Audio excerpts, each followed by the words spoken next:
Hello, this is Terry. Welcome to my YouTube channel, Amethystastrotarot. I'm a practicing astrologer and a tarot reader. So for your professional request, you may always contact me from the link in my profile. And today is 27th of April 2025, Sunday. And today we are going to have a new moon in Taurus at 8:30 UK time, and the degree of this new moon would be 7 degrees 46 minutes. And I will start this time. I would not take a lot of time explaining the technical details, so I combined my videos for this time, and I will just talk about some technical details, and I will get into the interpretation part for this new moon. So let's see. As I said, it will be happening tonight, UK time, 8:30, 7 degrees 46 minutes in Taurus. And in terms of lunar gestation cycle, which I talk in all the technical details of the phases of the moon, and this theory that was introduced by the Dietrich Persson, an American astrologer, which we widely use nowadays. And that means that, I mean, whatever we plant during this new moon, potentially we might see the completion or peak points of these new seeds on October 6, 2026, during the full moon in Taurus, 2 degrees 45 minutes. And coming to Metonic cycle, we might think about April 27, 2006, new moon in Taurus again, about 19 years ago, which we had that time. The new moon in Taurus was 7 degrees 23 minutes. And as we are talking about a fixed sign, we might consider Scorpio placements around the same degree in the opposition, and also we may add the squares to the other fixed signs, which are the Aquarius and Leo, if we have any placements in these signs as well around these degrees, as I said. And now we can right away look at the interpretation part of this new moon. As I said, I mean, the Taurus is a fixed sign, and in that sense, I mean, we can say that there is a fixed energy. So starting new things, fresh starts, sometimes maybe ending certain things to be able to open a new page, right? It's not the case that we are all going to start something brand new. Sometimes we just need to say and close a certain phase in our lives to be able to start a new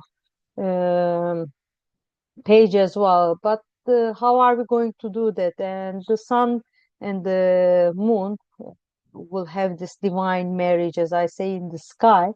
And as we know, it will be dark, since we will not be able to see the moonlight yet, right? And planting new seeds in the dark until the light of the moon will start appearing, giving faith, giving hope to us about what we have started. And coming back to Taurus, it's fixed energy. It could be sometimes slow, sometimes not moving forward, but it might also bring consistency, the idea of steadiness, grounding, rituals, routines.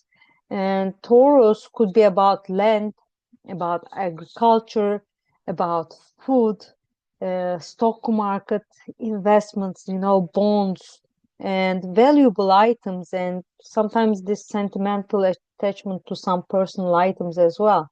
So what will be this new start about, and will it be straightforward? Well, whatever the end result could be, the initial inertia on this night cannot be avoided, as the actors of the new moon, the sun and the moon, will be the charioteers leading the Mars and Pluto energy to the same direction. Why am I saying that? Because there would be a T fixed square where we will have the new moon, the sun and the moon at the top, which are called apex planets, and then we will have the Mars and Pluto as the opposing parties, Mars in Leo and Pluto in Aquarius. It can be like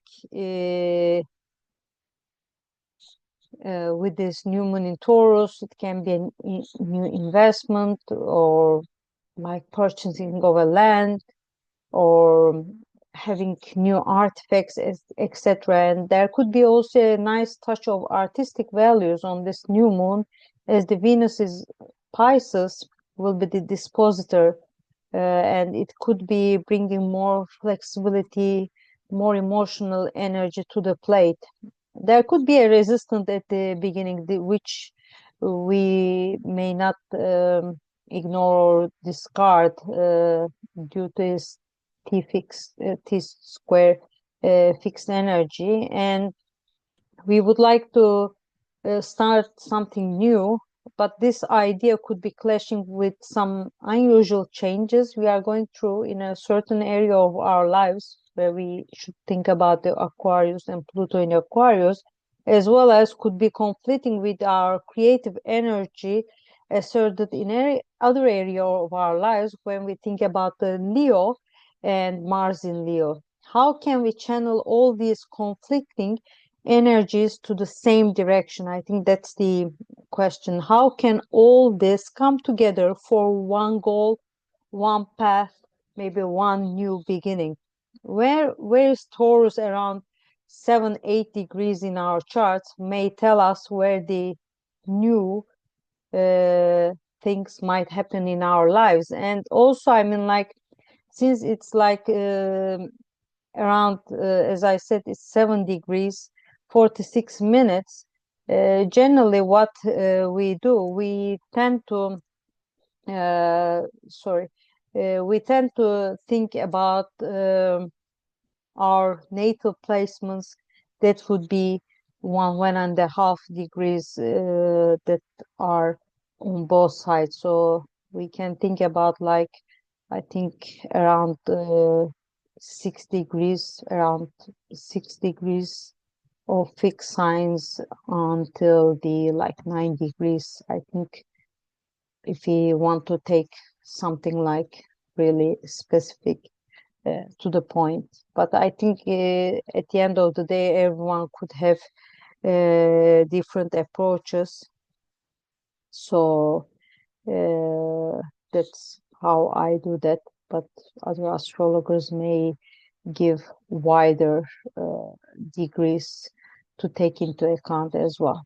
So coming based on technical details, we may always consider 19 years back and what happened that time, anything new that got started during this period in our times, in terms of Taurian terms, of course. As you can see, I focus more on the fixed T square, but there are really nice interactions between the other actors in the sky, which might soften this inertia that I've been talking about. So I wish everyone a lovely new moon in Taurus ahead, and hopefully I will be seeing in other videos about the upcoming events. And also I'm continuing my series of one decan, one card, one chart.